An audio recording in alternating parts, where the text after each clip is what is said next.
नमस्कार, मैं हूं श्रद्धा। आप देख रहे न्यूज़ 18 मध्य प्रदेश छत्तीसगढ़।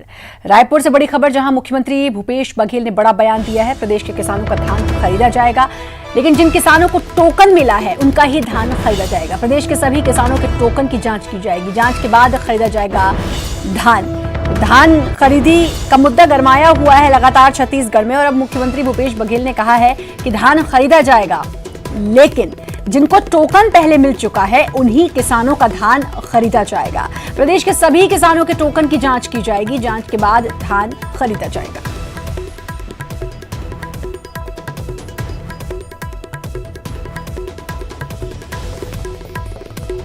तो मुख्यमंत्री भूपेश बघेल ने बयान दिया और उन्होंने कहा कि धान खरीदा जाएगा।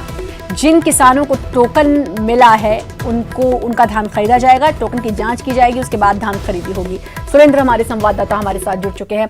सुरेंद्र, धान तो खरीदा जाएगा ये कहा है, और ये अच्छी खबर किसानों के लिए हो सकती है, लेकिन इसमें एक शर्त है कि जिनके पास टोकन है और उस टोकन की जांच की जाएगी, उसके बाद धान खरीदा जाएगा। देखिए श्रद्धा, पिछले 3 दिनों से ये लगातार विपक्ष मांग कर रहा था कि जो धान किसान बेच नहीं पाए हैं, जो पंजीकृत किसान है 1,34,000 से अधिक किसान जो धान नहीं बेच पाए हैं, उनका धान सरकार खरीदे। 20 फरवरी तक सरकार का यह दावा है कि 83 लाख मीट्रिक टन धान खरीदा जा चुका है। अब जो शेष धान है उसकी खरीदी नहीं हो पाएगी, लेकिन लगातार जिस तरह से विपक्ष हंगामा कर रहा था, कई बार वॉकआउट किया, 5 से 10 मिनट तक सदन की कार्रवाई को स्थगित करना पड़ा। इस तरह तमाम मुद्दों को लेकर सरकार को जिस तरह से विपक्ष ने घेरा, उसका परिणाम यह हुआ कि आज जिस तरह से राज्यपाल के अभिभाषण पर मुख्यमंत्री भूपेश बघेल ने ये बड़ा बयान देते हुए एक बड़ी घोषणा की कि जिन किसानों ने टोकन ले लिया है उसका धान खरीदा जाएगा, लेकिन उसमें एक शर्त यह रहेगी कि पहले उसका परीक्षण कराया जाएगा। जिस तरह से परीक्षण में अगर वो सही पाया जाएगा कि टोकन जिन किसानों को दिया गया है वो एक्चुअल में किसान है या नहीं है, इसके लिए सभी जिलों में जो खाद्य जो सचिव है, सचिव स्तर के अधिकारी हैं, वो जाएंगे। राजस्व विभाग के जो सचिव हैं, इस तरह सचिव स्तर के अधिकारी वह जाएंगे और मौके पर किसानों का टोकन की जांच करेंगे। अगर टोकन सही पाया गया तो धान किसानों का खरीदा जाएगा। तो किसानों के लिए एक बड़ी राहत है। जिस तरह से लगातार किसान अलग अलग जिलों में चक्का जाम कर रहे थे, सड़क पर उतरकर प्रदर्शन कर रहे थे, तो अब ये किसानों के लिए बड़ी राहत है। जिन किसानों को टोकन दे दिया गया है, लेकिन उनका परीक्षण किया जाएगा, परीक्षण के उपरांत उनका लेकिन बात तो यही नहीं रुकेगी। जिनके पास टोकन, जिनके पास नहीं होगा, फिर अब वो किसान परेशान हो जाएंगे, और अब उनका कहना होगा कि भाई हमारे धान का क्या होगा। देखिए श्रद्धा, जिस तरह से 85 लाख मीट्रिक टन धान खरीदने का लक्ष्य राज्य सरकार ने, भूपेश सरकार ने रखा था इस बार, और 19,08,000 किसानों ने पंजीयन छत्तीसगढ़ में कराया था। उसमें से 17 लाख अधिक से किसानों का धान सरकार ने खरीदा है। लेकिन जिस तरह से सरकार का यह भी कहना है कि 93% तक सरकार ने किसानों का धान खरीद लिया है, जो 7% धान बचा है, तो उसमें यह परीक्षण कराया जाएगा कि एक्चुअल में क्या जो किसानों का जो रकबा है, रकबा के अनुसार जो किसानों को टोकन दिया गया था कि 1 एकड़ में 15 जो क्विंटल धान का जो उपज है, इसके अनुसार धान का जो टोकन दिया गया था, अगर उस दायरे में किसान आएंगे तो उनका धान खरीदा जाएगा। तो इस तरह से 67 लाख हेक्टेयर में धान की इस बार बुआई हुई थी, और 67,000 लाख हेक्टेयर की बात करें तो उसमें जिस तरह राजस्व विभाग के आंकड़े करीब 1 लाख मीट्रिक टन धान सरकार को खरीदा था, लेकिन लक्ष्य जो है 85 लाख मीट्रिक टन रखा गया था, लेकिन उसमें 83 लाख मीट्रिक टन राज्य सरकार ने खरीदी कर ली है। और जो शेष जो पंजीकृत किसान है उनका पहले चलिए, कुछ किसानों को राहत मिली है। अब देखना होगा कि इसके बाद भी क्या विपक्ष जो पहले से आरोप लगाता गया है सरकार पर, अब भी विपक्ष के पास कुछ बचता है, या फिर अब विपक्ष को समझ में आया कि सरकार किसानों पर ध्यान दे रही है। शुक्रिया आपका तमाम जानकारी देने के लिए।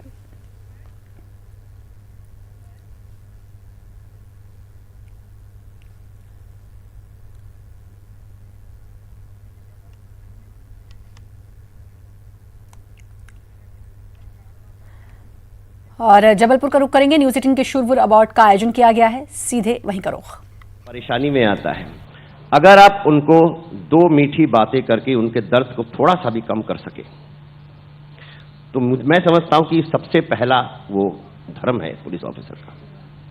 कार्रवाई जो करनी है वो तो है ही, करना ही है, पर आपका व्यवहार से भी बहुत कुछ फर्क पड़ सकता है। पुलिस के ऊपर जितनी भी उंगली उठती है वो व्यवहार के ऊपर उठती है और किसी चीज के ऊपर नहीं उठती है। व्यवहार अगर आपका मधुर है, लोगों के प्रति आपका सेवा भावना है, तो आधा आपका काम यहां पे जो है अच्छा काम है वो उसकी शुरुआत हो जाती है। बाकी बचा जो आपके पास तमाम कानून की रखवाली है, कानून के प्रति जो आपका कटिबद्धता है और जो आपकी प्रोफेशनल क्वालिटीज होना चाहिए। इन्वेस्टिगेशन सबसे इंपॉर्टेंट चीज है, क्योंकि आज की तारीख में जो हम कन्विक्शन रेट के हिसाब से अगर देखें तो मध्य प्रदेश काफी अच्छा है, कोई बुरा नहीं है। हम लोग नियरली 50% कन्विक्शन रेट पे हम चल रहे हैं।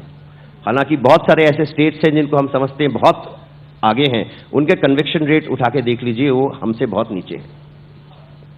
तो इस चीज के लिए जो प्रोफेशनलिज्म मध्य प्रदेश पुलिस का है वो बहुत सराहनीय है। उस चीज को और आगे कैसे बढ़ाया जाए, जैसे कोई संगीन अपराध है, जैसे चिन्हित अपराध होते हैं हमारे, उसमें हमारा 70% से ऊपर कन्विक्शन रेट है।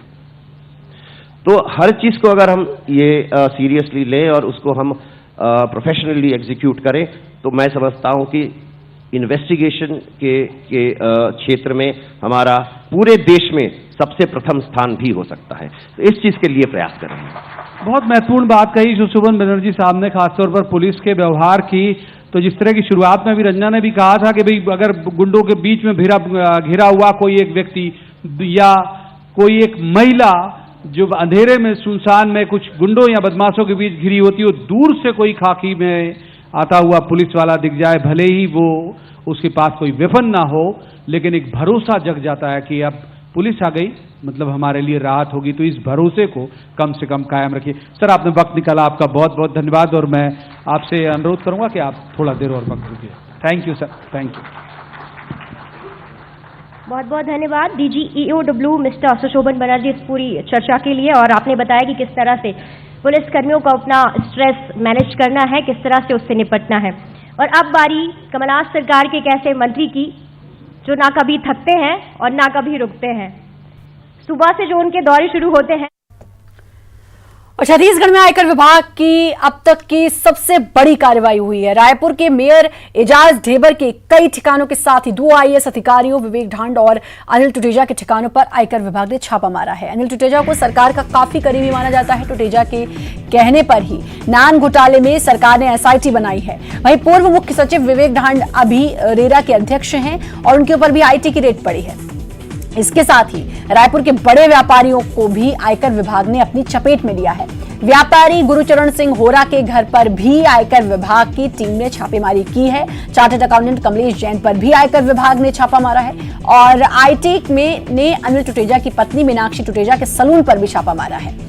उनके बराबर में डॉक्टर ए फरिश्ता के अस्पताल पर भी इनकम टैक्स ने छापा मारा है। इनकम टैक्स की रेड में बड़ी संख्या में केंद्रीय सुरक्षा बलों को लगाया गया है। बताया जा रहा है कि आयकर विभाग की टीम 100 ठिकानों पर छापेमारी कर रही है।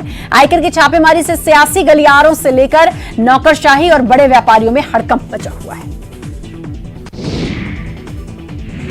राजधानी रायपुर समेत पूरे छत्तीसगढ़ में पड़े आयकर विभाग की छापेमारी को लेकर मुख्यमंत्री भूपेश बघेल ने कोई प्रतिक्रिया देने से इनकार कर दिया है। मुख्यमंत्री भूपेश बघेल ने कहा कि मीडिया के माध्यम से ही उन्हें इन छापों की जानकारी मिली है। उन्होंने कहा कि पूरी जानकारी लेने के बाद ही इस पर कुछ टिप्पणी कर पाएंगे। मुझे भी मीडिया के माध्यम से जानकारी मिली है और जब तक कि पूरी जानकारी नहीं मिल जाती मैं कोई अभी इसमें प्रतिक्रिया नहीं दूंगा। सर, क्या लगता है जिस तरह से सरकार की करीबियों पे छापा पड़ा है, क्या माना जाए, इसे क्या कहें? पॉलिटिकल इवेंट कुछ हो सकता है? थोड़ा सा इंतजार कर लें, पहले समझ तो लें। और एक बार फिर से रुख करेंगे जबलपुर का, जहां पर न्यूज 18 शूरवीर अवार्ड बात कही का आयोजन न्यूज 18 पुलिस के पास कोई खुशी नहीं जाता, ये कोई मजबूरी में जाता है। और पुलिस जो है ये मुख्यमंत्री कमलनाथ जी के कथन था कि एक फेस है सरकार का, और मैं समझता हूं कि उस जिस तरह से यहाँ सूरवीरों का आप जो सम्मान कर रहे हैं, जो आज सम्मानित हो रहे हैं, यही फेस है सरकार का, कमलनाथ जी की सरकार का। मैं उन लोगों को भी बधाई देना चाहता हूं, उनका स्वागत करना चाहता हूं कि वो जो उन्होंने डीड किए हैं ऑन द फील्ड, वो निश्चित तौर पर उससे हम सबका से सम्मान से ऊंचा होता है। इसलिए इन सबको बधाई। और जो बात आपने कही है, कल हमने वहाँ बात की थी, कुछ जो कुछ महीनों से जो स्थिति असल में पूरे देश में है, जो मध्य प्रदेश में भी है, तो मैंने पूछा था डीजी साहब से और बाकी भी पीएस होम से, तो उनका कहना था कि ये कुछ दिन तक छुट्टी देने का काम चला था। ये हमारे वचन पत्र में था। कमलनाथ जी ने कहा था कि एक दिन सप्ताह में पुलिसमैन को भी छुट्टी मिले और वो अवकाश में अपने परिवार के साथ रहे, और अगर परिवार के साथ रहेगा तो टेंशन फ्री रहेगा, और जब आएगा काम पे तो अच्छे से काम कर सकेगा। तो वो चीज़ अपनी जगह है, और जैसे ही जो तनाव देश में चल रहा है दूर होगा, तो मैं समझता हूँ कि फिर से इनको एक दिन की सप्ताह में छुट्टी शुरू हो जाएगी। अच्छा, ये केवल आपकी सरकार के दौर का नहीं है सर, ये बहुत लंबे वक्त से है कि जो ऑफिसर्स हैं उनके क्वार्टर बहुत अच्छे होते हैं, उनके बंगलोज होते हैं। जो पुलिस लाइन है उसकी हालत कई जगह बहुत खराब है, कई जिलों में। उनके, अगर मैं गलत नहीं हूं, अभी ज्यादा पुष्टि जो है वो लोग करेंगे, एक वक्त तक पुलिस लाइन में उनको पानी की दिक्कत, उनका जो आवास है वो उस तरह से नहीं थे। इसको लेके भी कोई प्लानिंग है गवर्नमेंट की कि इनकी स्थिति? कल इसी बात को लेके एक पुलिस हाउसिंग अलग से बनाया गया, एक कॉरपोरेशन बनाया गया, और उसका कल हमने देखा कि करीब पूरे मध्य प्रदेश के अंदर 1800 मकान, अच्छे क्वालिटी वाले मकान, भोपाल में भी और बाहर में भी, जो बन के आए हैं। तो मैं समझता हूँ कि ये सरकार की मंशा है, कमलनाथ जी सरकार की मंशा है कि पुलिस को वालों को भी, पुलिसमैन को भी अच्छे क्वार्टर्स मिले, अच्छे मकान मिले, पूरी सुविधा के साथ। और मेरा जो चुनाव क्षेत्र है भोपाल में, उसमें पुलिस लाइन बहुत है, वायरलेस पुलिस लाइन सब, और मैं समझता हूँ वहाँ जितनी अच्छी व्यवस्था है पानी से लेकर सब चीज़ की, और हम लोग भी प्रयत्न करते हैं कि वो सब अच्छी व्यवस्था हो, तो है वहाँ बढ़िया व्यवस्था है, सब है, बहुत कम कंप्लेंट मिलेगी पुलिस विभाग से।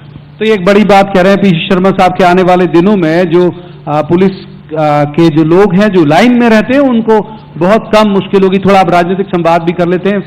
शर्मा साहब, बीजेपी एक बात हमेशा कहती है और अब टुकड़े टुकड़े में कहती है, कभी किस्तों में उनका कोई नेता, कभी उनका कोई नेता, कि अब ज्यादा वक्त नहीं है सरकार को, हम ये कर देंगे वो कर देंगे। अभी कुछ दिनों से मौन है बीजेपी, क्या वजह लगती है आपको? अभी धमकी नहीं आई बहुत दिन से कि आपकी सरकार की आयु ज्यादा नहीं है?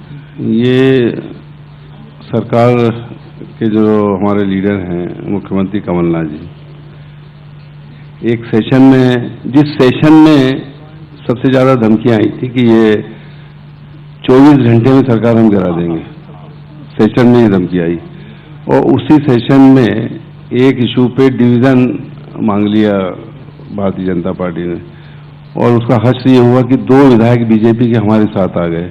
तब से हमने ये कहना बंद कर दिया है कि ये सरकार 7 दिन की या 8 दिन की।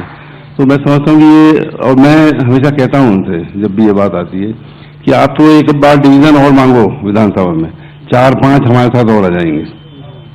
तो अभी है आपके संपर्क में चारों? जी बिल्कुल, दिन प्रतिदिन संपर्क में है, और जिस दिन डिवीजन मांगेंगे, लेकिन मांगना इनको है डिवीजन। अभी आ रहा है बजट सेशन 16 तारीख से, ये मांगे डिवीजन, और 4-5 लाख लोग आप देखेंगे कि कमलनाथ जी के साथ आ गए।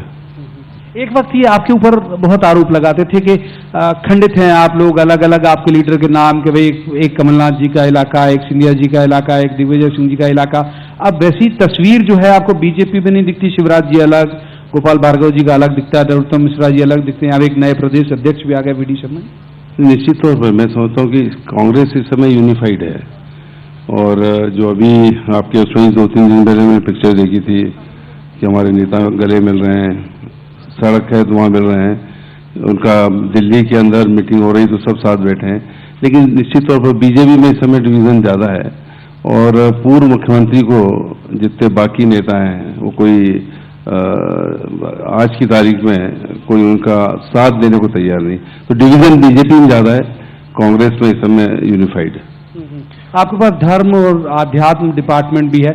अभी से पहले जब तरुण जी यहाँ थे तब हमने पूछा भी कि बहुत सारे धार्मिक आयोजन इन दिनों हो रहे हैं आपकी सरकार में, उसकी क्या वजह? बीजेपी कहती है कि वो तो सब उनकी देखा देखी है।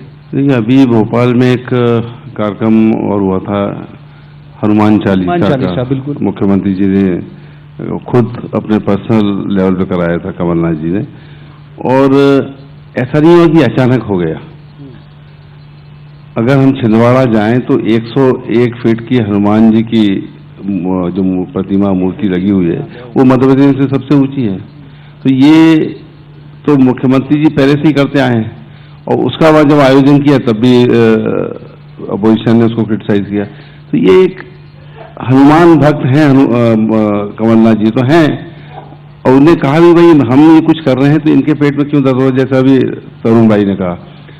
असल में अगर आप इनकी बात करें तो ये कहते हैं जय जय श्री राम, और जो हम कहते हैं तो हम कहते हैं जय जय सिया राम। मतलब हम सीता जी को नहीं छोड़ रहे हैं, ये सीता जी को छोड़ के भगवान राम का नाम लेते हैं। हम भगवान राम का जब नाम लेते हैं तो सीता जी के साथ लेते हैं। इसीलिए श्रीलंका गए थे आप सीता माता मंदिर के लिए? अभी यहाँ से जाने के बाद हमारे वित्त मंत्री जी से, तरुण भाई से बात हुई, तो जैसा उन्होंने कहा, ये मान के चलिए कि सीता माता का मंदिर जहां उनकी अग्नि परीक्षा श्रीलंका में हुई थी, कमलनाथ जी सरकार बहुत जल्दी बनाएगी। अभी उन्होंने वहीं कह दिया कि जितना फंड लगेगा मैं वित्त मंत्री यहाँ कह रहा हूँ पूरा मैं दूंगा। तो अब तो मैं समझता हूँ कि उसमें कुछ, और हम इसको यही केवल एक उस बिंदु की बात नहीं कर रहे हैं। आज एक बैठक हुई थी मुख्यमंत्री ने ली जब मैं श्रीलंका से लौट के आया। हम लोग वहाँ राष्ट्रपति से भी मिलके आए, उनके विदेश मंत्री से भी मिलके आए, उनका कंसेप्ट भी है वो, और हम सब धर्म की बात करते हैं। वो उन्होंने कहा कि भगवान बुद्ध के लिए को हम मानते हैं और बौद्ध धर्म वहाँ पे है 86%। उनका ये कहना था कि दुनिया में सबसे महत्वपूर्ण अगर कोई जगह है तो हमारे लिए सांची है, तो बाकी जगह भगवान बुद्ध के बारे में मिलता है, लेकिन सांची में भगवान बुद्ध ने क्या कहा, उनकी क्या प्रीचिंग्स हैं वो हमको मिलती हैं। तो हम वहाँ वक्त एक छोटे से ब्रेक का है, जल्द हाजिर। और एक बार फिर से आपका स्वागत है। आईटी के ताबड़तोड़ छापेमारी पर पीसीसी चीफ मोहन मरकाम ने कहा कि ये एक प्रक्रिया के तहत काम हो रहा है। आईटी की छापेमारी पर पूर्व सीएम रमन सिंह ने पूरी तरह से कुछ भी बोलने से इनकार कर दिया। रायपुर में आईटी की छापेमारी पर पूर्व मंत्री बृजमोहन अग्रवाल ने कहा कि ये एक प्रक्रिया है और चलते रहता है। आयकर विभाग का उसका रूटीन मामला होता है, ऐसे कई सर्वे होते हैं, सर्वे में करने के लिए छापा मारते हैं, तो आयकर विभाग का मामला है, उस सतत प्रक्रियाएं चलती रहती है। देखिए पिछली सरकार में जो सीएस रहे हैं, पिछली सरकार में जो अनिल टुटेजा जी, जो पिछले सरकार में जो दारू किंग भाटिया जी, जो पिछले सरकार को इर्द गिर्द घूमते थे, उनके यहाँ भी छापे पड़े हैं।